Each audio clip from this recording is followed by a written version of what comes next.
Hey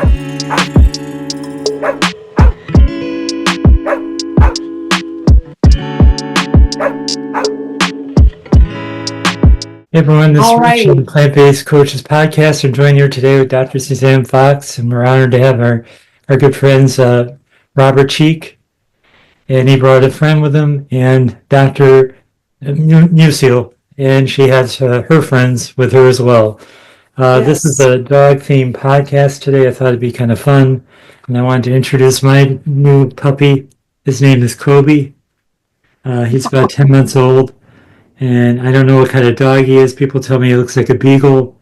The shelter said he was a dachshund, but a lot of people don't see that. They see more beagles. So anyway, he's a sweet dog. He never bites.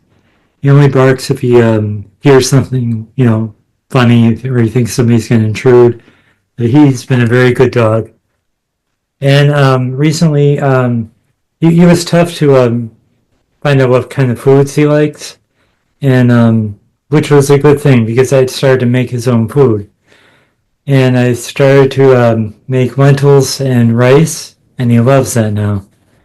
He had some nutritional yeast and some turmeric, and he eats it all up. Sometimes I'll have a little dry kibble, which has animal-based products, but Mhm. just as he transitions, because I want to make sure he thrives. And Yeah, that's the scariest part about being having plant-based dogs is everybody just gets so concerned. yeah, What I like to tell my patients, I always say, imagine how easy it is for you if these dogs are already plant-based. That's what I always say. And then, of course, the dogs are all running around with us too because I take them to work with me every day. So right. I tell everybody that, it's not, we always have to keep in mind that plants are the original source of protein.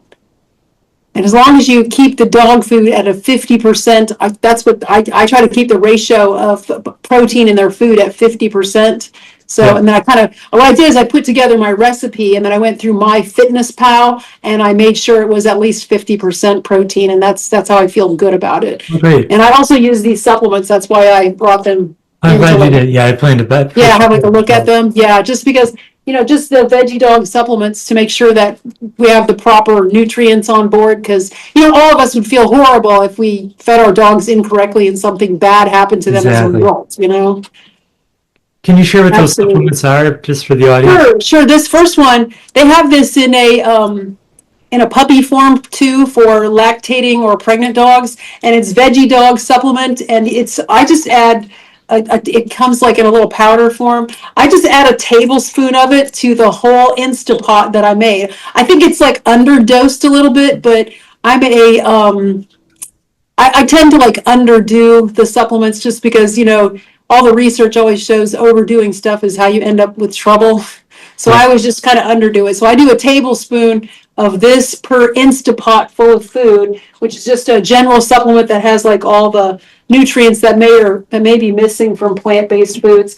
And then I use this enzyme Miracle because I use a tablespoon of that as well. It's just a powder, as you can see. And I use that because dogs have a digestive tract that's 6 to 8 hours long, and human beings is, more like 24 to 48 hours, but the dogs is only 6 to 8 hours. So we want to make sure the food digests very, very quickly. Are So the those enzyme probiotics? Miracle, Is that what's what they that? are? Is that probiotics or is that something No, else? it's an enzyme. All it is digestive enzymes. It just makes the food digest super quick. Okay. So when you put it in their food, the food will digest because when it hits their intestine, you want it to be absorbing and not having to continue breaking down. So Yeah. that helps the food break down very quickly.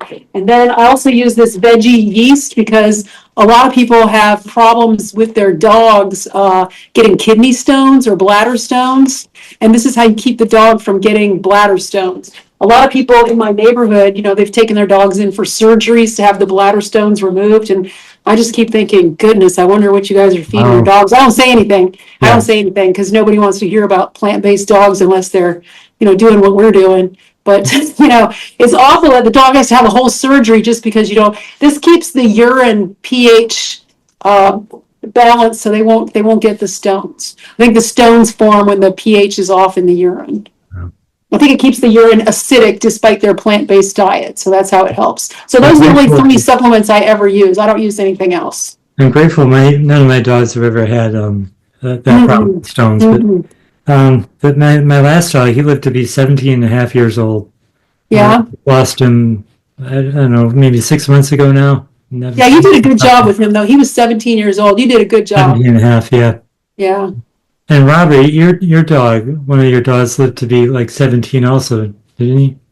Almost 19, yeah. Oh, 19.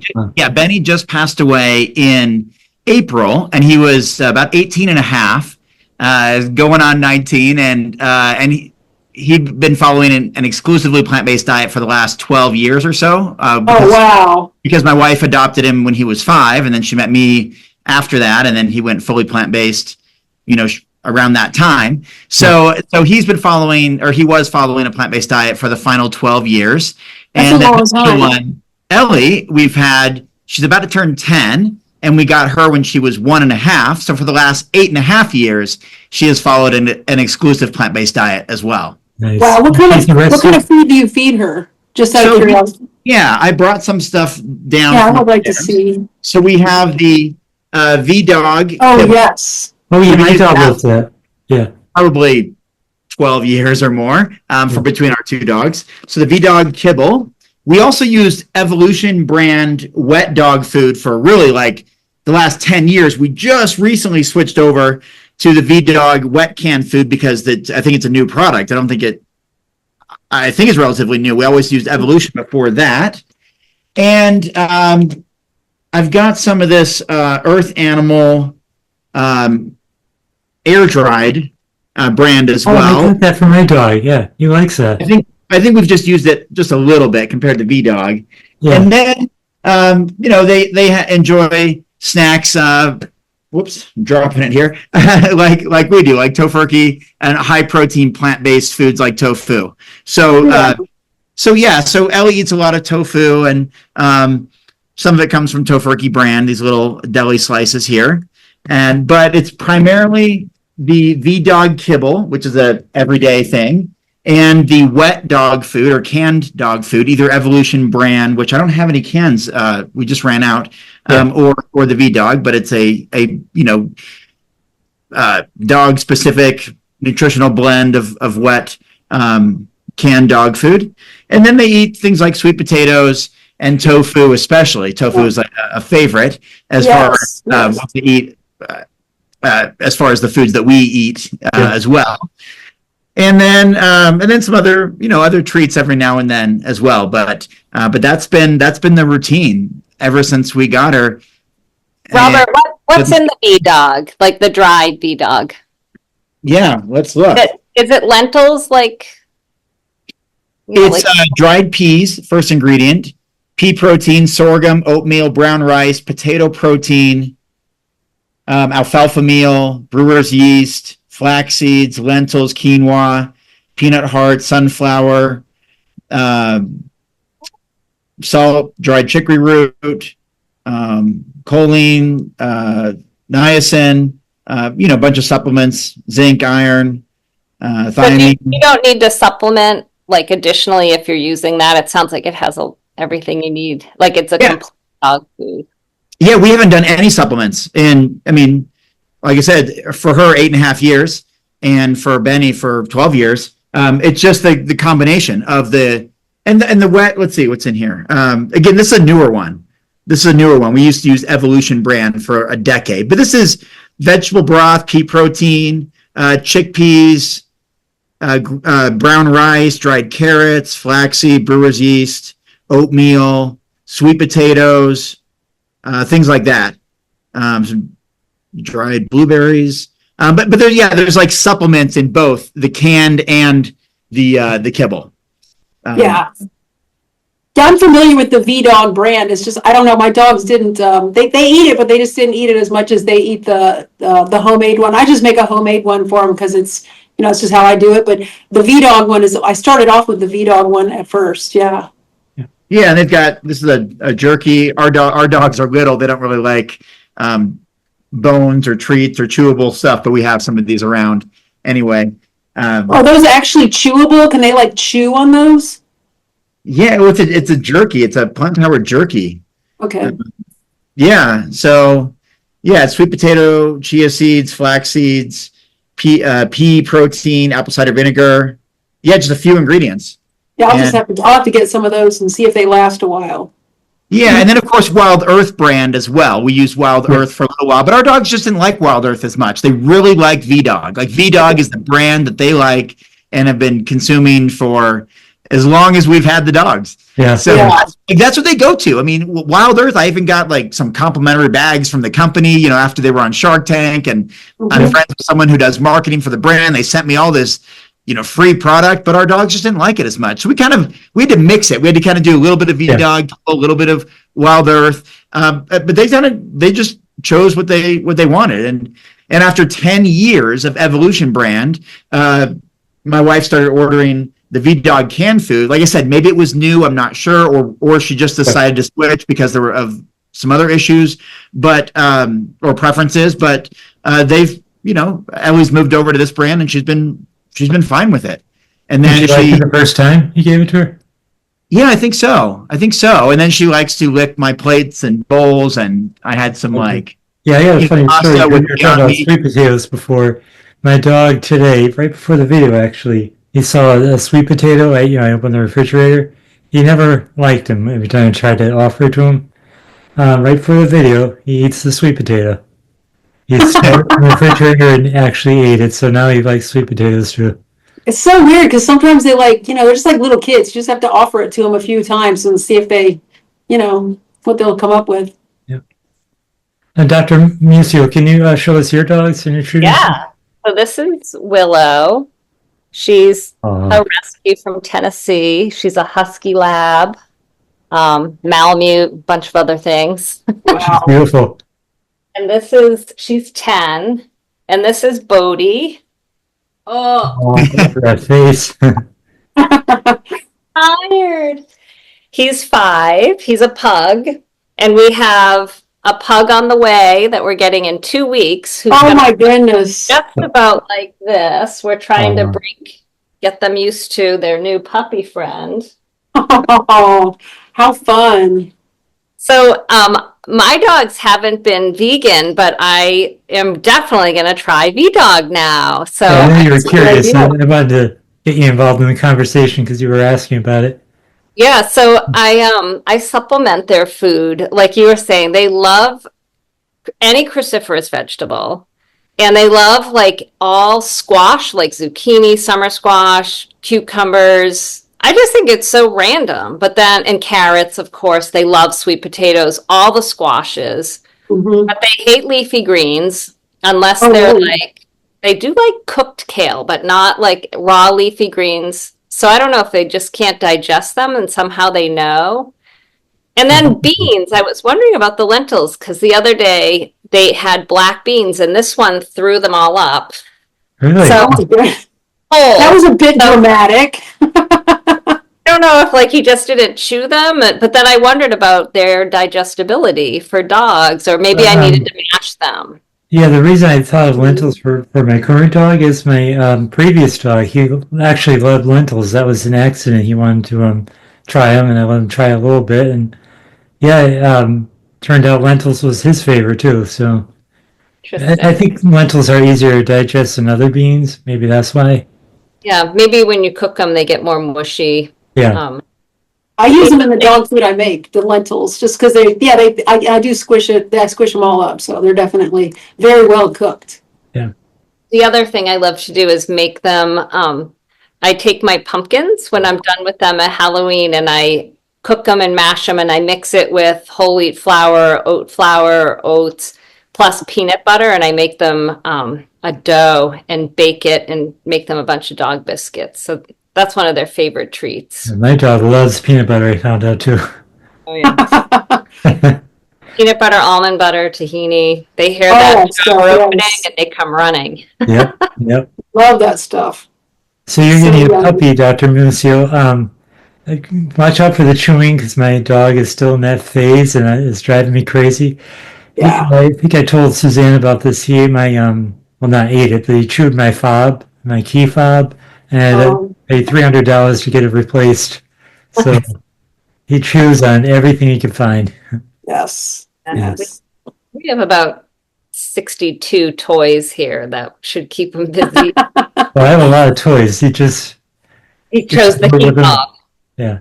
That's what they do sometimes when they're not looking. They just do whatever they want to do. Yep. They take advantage of that. Bodie's a cuddler, and Willow's like a lone, crazy, wild dog and doesn't really like to snuggle. So we're hoping, Bodie will have a snuggle playing with the puppy. Like a snuggle buddy. You never know because they all have their own unique personalities, Yep. Yeah, I think the pugs love companionship and snuggling. Just, he's always a few inches from me. Cute. And my last dog, he was never a snuggler. He really was independent. He wasn't the type of dog to get excited when he came home either. Just whatever. Oh, that's weird. That's the reason people have dogs, because the dog celebrates every time you walk in the door. They act like you've been gone for a year. And my current dog, he's totally the opposite. He loves to snuggle, and I can't go to bed without him there. He just wants to make sure he's right next to me too. Wow. Yeah, he's a sweet He's a dog. good guy. Yeah. He's a really good boy. How do you keep track of all 9 dogs, Suzanne? All the patients that come to my office, they're just like, I don't know how you keep track of them. I can't tell them apart. But of course, I can tell every one of them apart because, they live with me. So of course I can tell. But yeah, it's easy to tell. This time of year, though, when people ask me what their names are, I always say Dasher and Dancer and Prancer and Vixen. I'm kidding, of course, though, What are your dogs' names? Oh, I have Bitsy and Reese and Lola and Sammy and Tiger and Jack and Marilyn Monroe and this is Bonky here. He's my sister's dog. Actually, he's staying with me for right now. And then we've got just a couple more. So they're lots of fun. Lots of fun. I love having all of them. Yeah, I love that little outfit on him. Oh yeah, they're all dressed up. Yeah, for Christmas and all. The little striped outfits. So did you get them as puppies? Well, yeah, my sister, she shows them. She takes them on the show circuit, so I get the dogs from that. I know that's not a vegan thing. I apologize all around, but yeah, they're from the dogs. So this one's an AKC champion dog, so that's what she does. She shows the dogs, and of course I can't bear to sell the dogs, so I keep my puppies. I don't sell my puppies. Yeah. I don't sell them. And they're Chihuahuas, so they got a lot to say. So.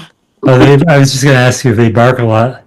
They don't bark a lot, but they argue amongst themselves. They're always arguing about stuff. And, these are boys, so they're just going to have like a little beef about something all day long, just trying to figure out who's in charge. So, they're just they constantly just do that back and forth at each other all day long. This one's a girl, so she's not going to do that much. She does a little bit of it, but she knows she's better than that. She doesn't have to worry about it.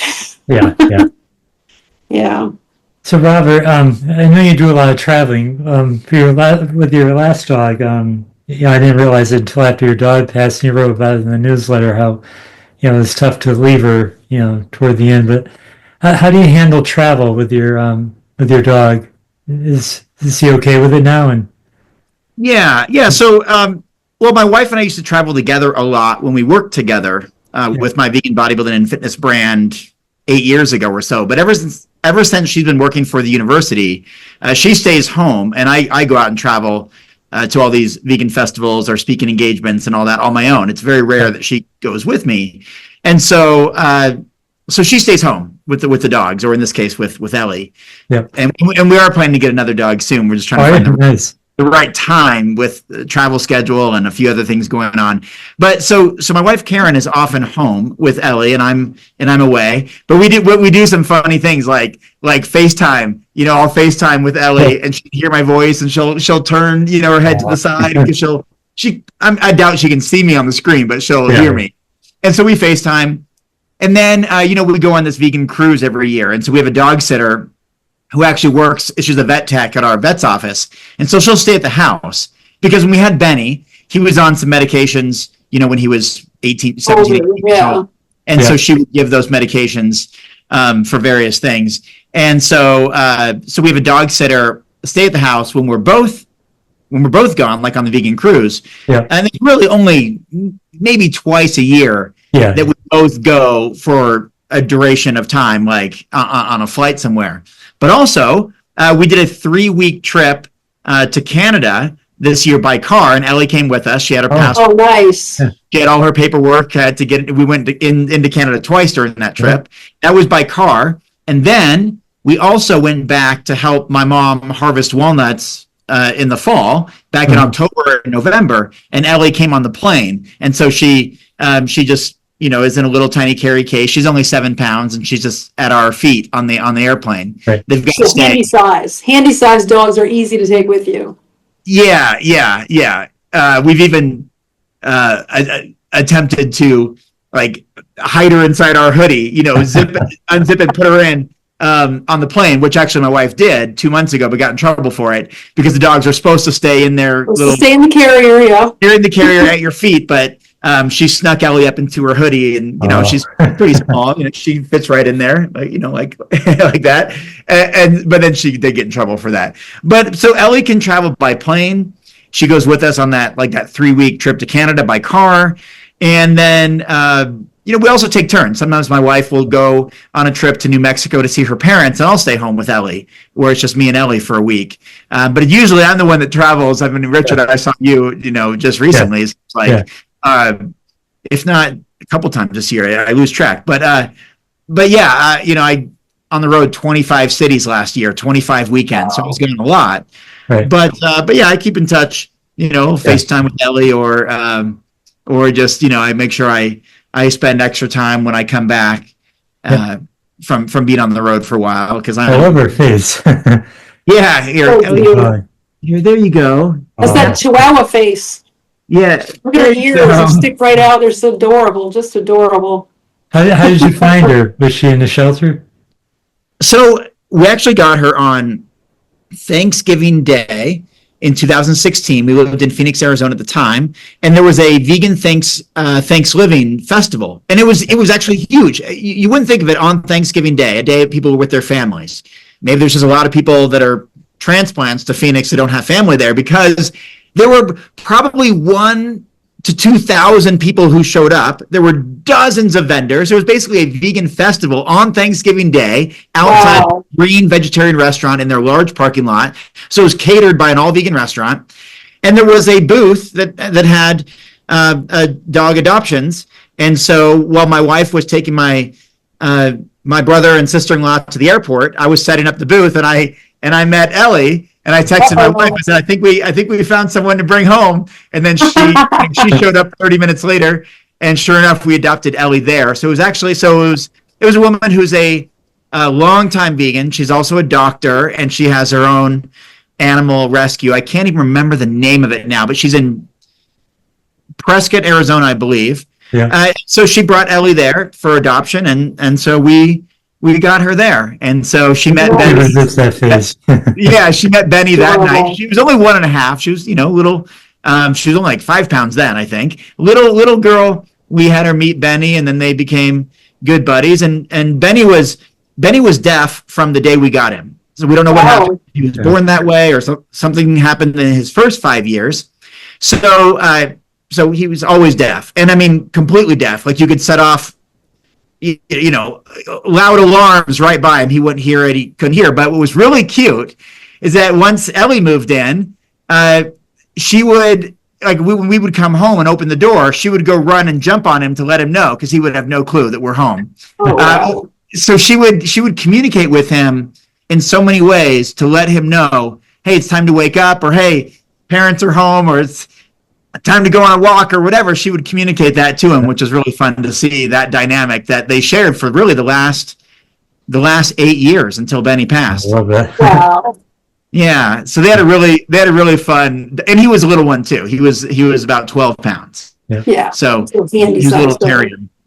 Yes, they were good buddies and helped each other out. Yeah, speaking of weight, my dog went to the vet, and the vet thinks he needs to lose some weight. Trouble is, my dog loves to eat all the time, and Let me see. Hold him up. Let's see what we see. Sure. Wonder what Does he he get his thought. 10,000 steps in like you, Richard? No, well, he does get a lot of walking in, though. Well, we gotta see his belly. Or from the side. If he's got a little beagle in him, he might be well, he looks all right. That's what I thought, but Yeah. yeah. I don't know. He's got a rounder barrel chest. Yeah, exactly. And he was Yeah. like that when I got him too. So I think that's just naturally the way he's built. Well, as long as they always say if you can feel their ribs, but not see them, that's the perfect weight. If you have to dig down in there to find the ribs, then they're too fat. Well, I do have to dig down. Yeah, you might. Yeah, then that's your key. That all you do is just back off a little bit of the food, and he'll be fine in a couple months. Yeah, yeah. I was noticing, with those guys. That's the key, though, because a lot of people, I used to work in a vet clinic before I became a physical therapist, and I think like 70% of the dogs that come in are overweight, maybe even more now. Yeah, and of course that's just a typical problem. I think it's they just fed too much and not walked enough. Typical stuff. Yeah. Well, do you all have to go through that same thing that your dogs just don't want to stop eating? That just. Well, yeah, because remember I was talking to you about that before, because dogs will literally eat 2/3 of their body weight in one sitting. So you can't feel sorry for him. You have to put down the quarter cup or whatever he's supposed to have, and that's it. He's done. The end.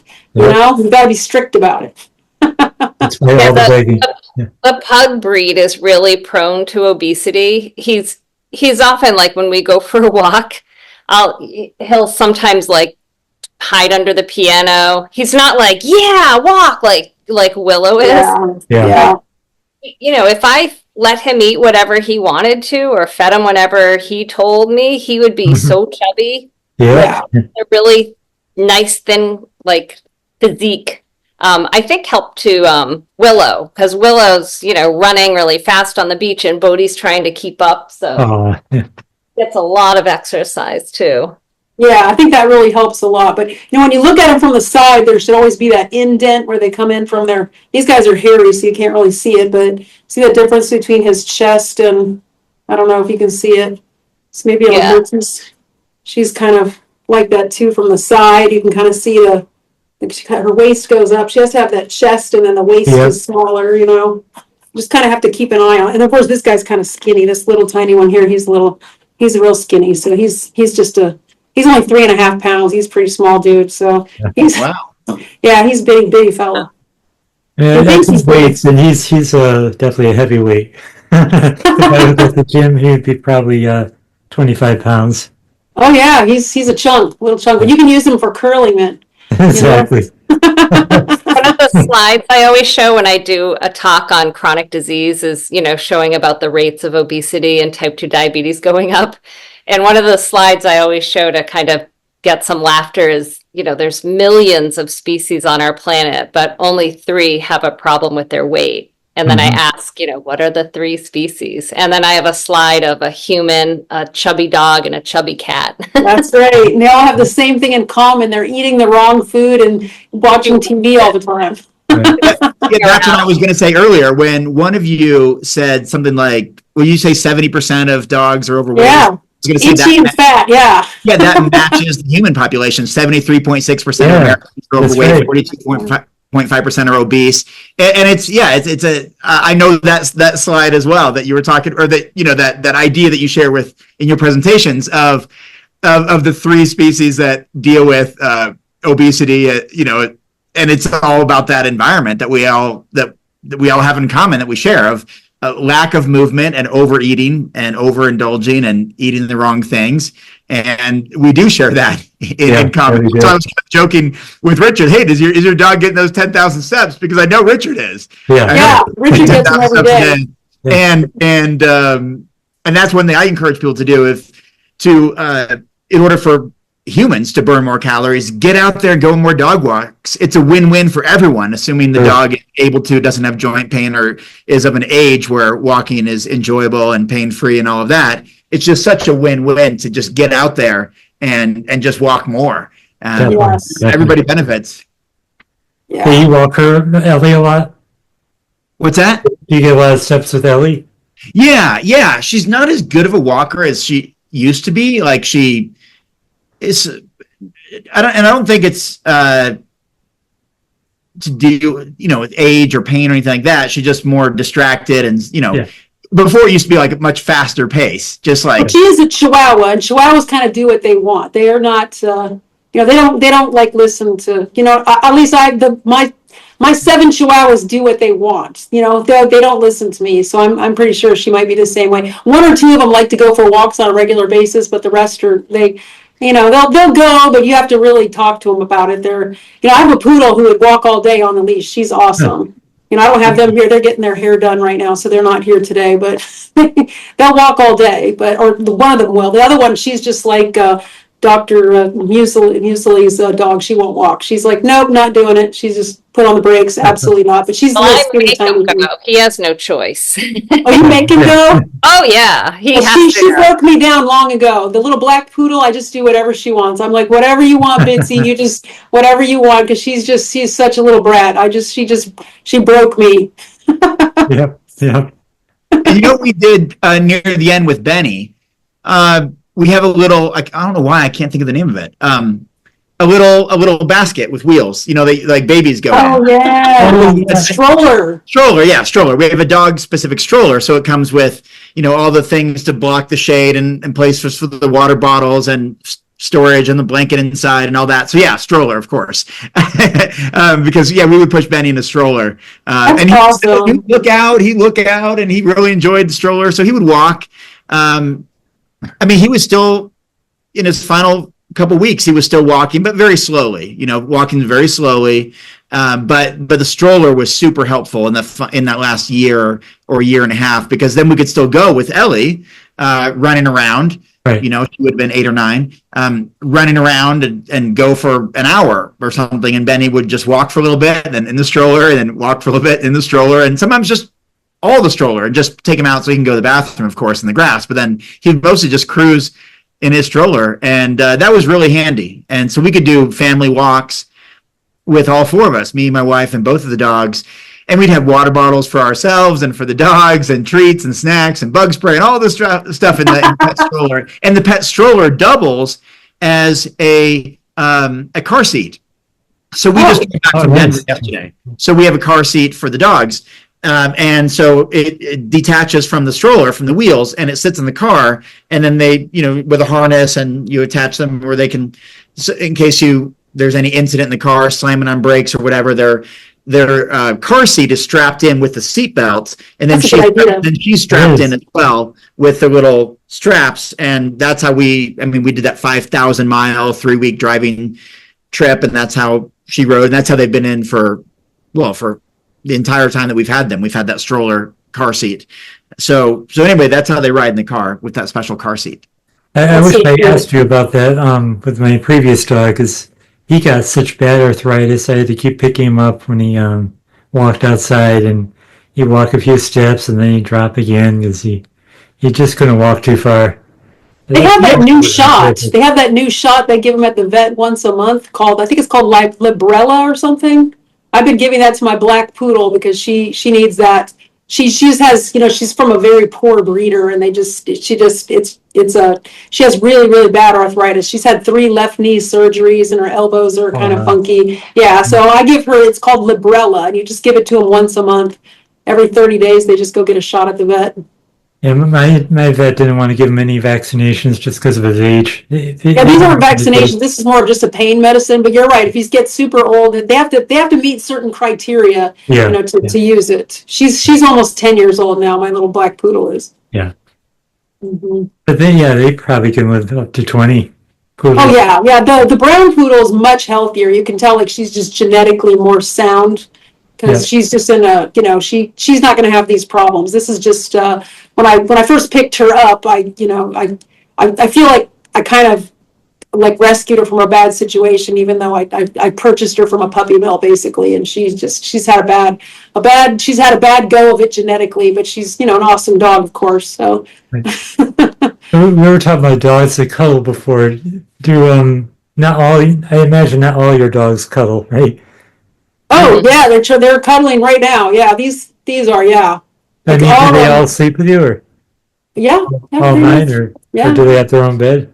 Nope, nope, just, I have a little stairs, they climb up on the bed and they just get up there and they sleep with me and my husband, they sleep, right up there with us, so. We have a big bed, so it works out. They're tiny, they're really small. These dogs are all Yeah. less than, the biggest one is 8 pounds and that's the brown poodle and the rest of them are pretty much 6 pounds and under, so they're real small. Yeah, my dog cuddles so much it's tough to get up in the middle of the night because he's right there, and gotta move him. And Do your Dr. Musial, do your dogs sleep with you too?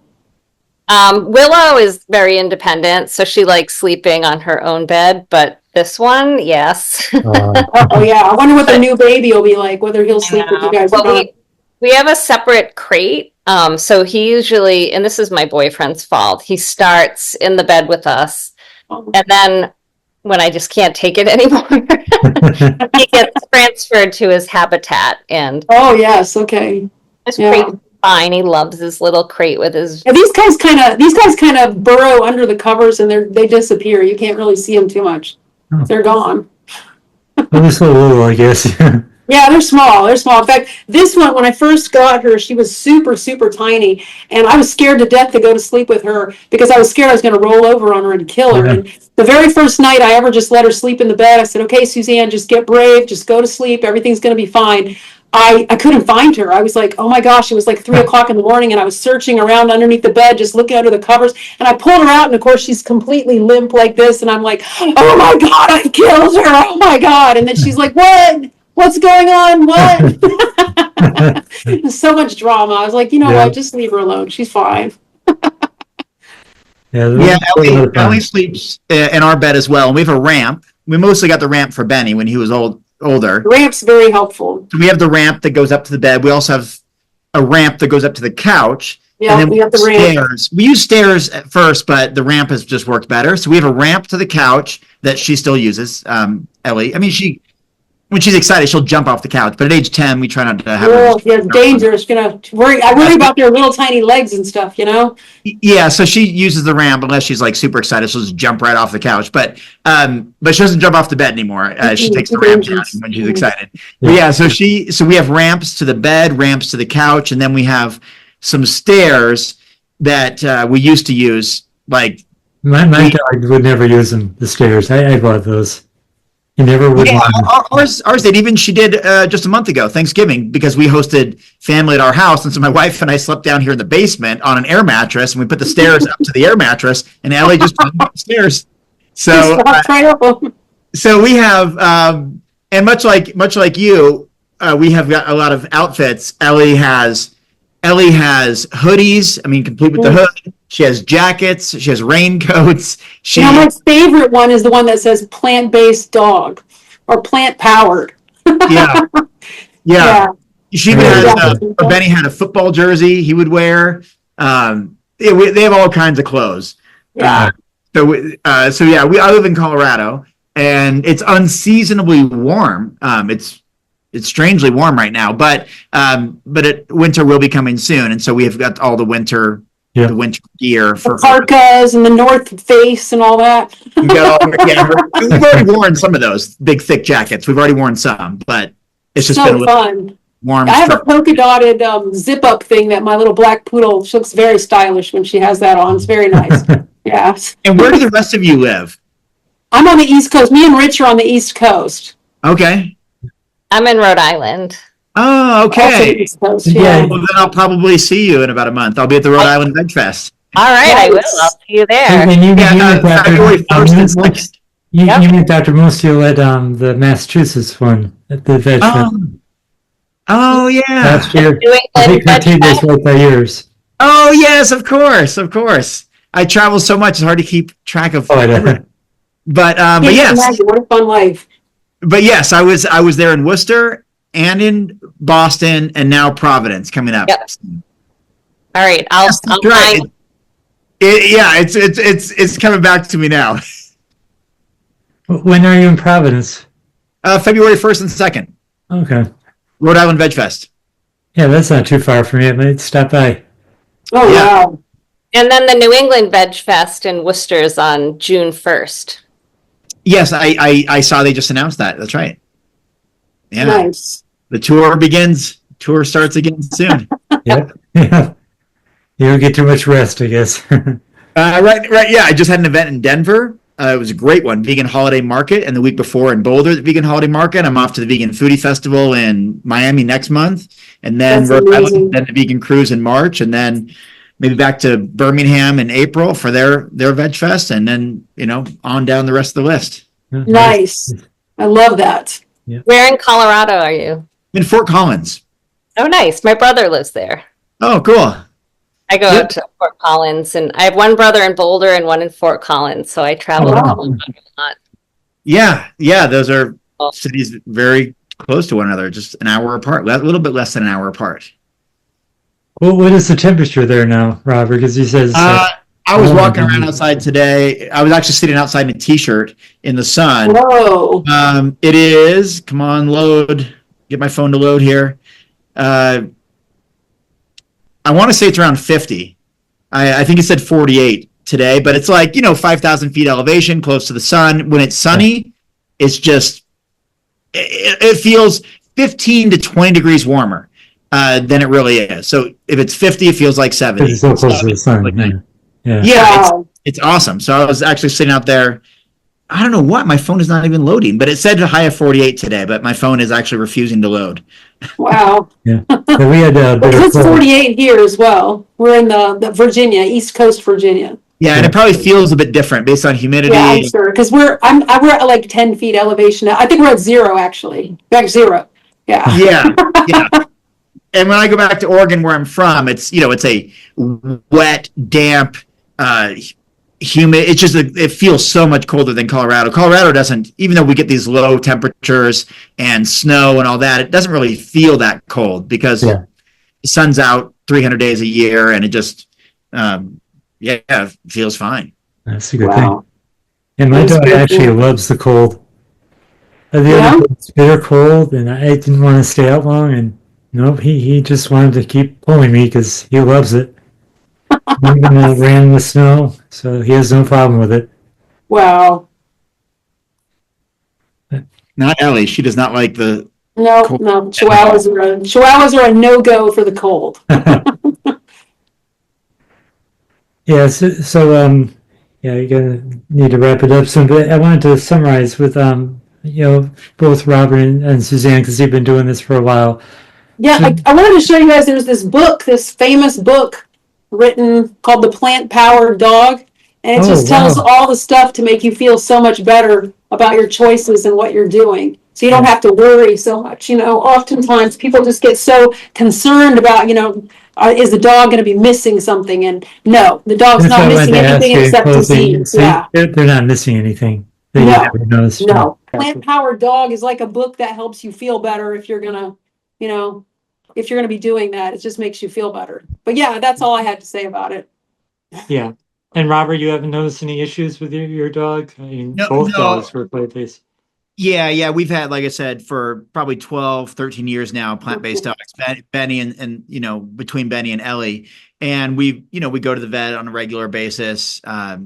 She gets her anal glands expressed, and she gets a little Adequan shot for her leg. She has a little bit of from the time we got her, she had a little bit of a leg issue. It's very common, I guess, for small dogs. Small dogs sometimes, but it's not a big deal. She just gets a little bit of a relief from that shot. But no, vet is always very pleased with her health, and she's not on any medications aside from that little thing for her hip that she was kind of born with. She's been great, and because we use a well-balanced kibble, wet dog food, plus a lot of just food that we eat. She loves sweet potatoes. She loves beans. She loves tofu, especially. Tofu is her favorite thing to eat. Everything checks out really nicely. She exercises well. She's a very good girl. She's a healthy girl. And I understand that. I mean, I've been plant-based myself for just about 30 years, and I understand that there's always a fear. I mean, my sister has a vegan family, vegan daughter, and all that. But I know just like we do with our own children or our own family, there are, it's less common to be completely plant-based, and people are oftentimes concerned, just as my parents were concerned when I adopted a plant-based decades ago. They don't know about it. You don't they know. just don't know. It's unknown. It's going against the grain. It's not the status quo. It's not normalized, but Well, doesn't yeah, mean I mean, when I say it on Yeah. TikTok, like when I announce the dogs on TikTok, I'm always like, here's my plant-based dogs on TikTok. Woo! A stream of comments will burn your ears. You have to just really be ready to hear it, you know? People yeah, get very upset. Yeah. But if you look at the standard American diet or standard Western diet for people, and you look at the standard Western diet for dogs, there's so many benefits to having a nice, clean, plant-based diet for dogs as well. And Yeah. we Yeah. had a dog lived almost 19, and Ellie's doing very well at 10, and they've been on plant-based diets basically their entire lives. And Yes. And I worry about all the ingredients in the dog foods too. Commercially, you buy in stores, the typical people just buy, dog food from Walmart or whatever, and they don't even care about the ingredients. But that can't be too healthy for dogs. Well, I always call it the meat flavored Captain Crunch. I always say, you guys think feeding the meat flavored Captain Crunch is doing your dog any favors? I bet my dog's not as itchy or fat as your dog. That's what I say when I encounter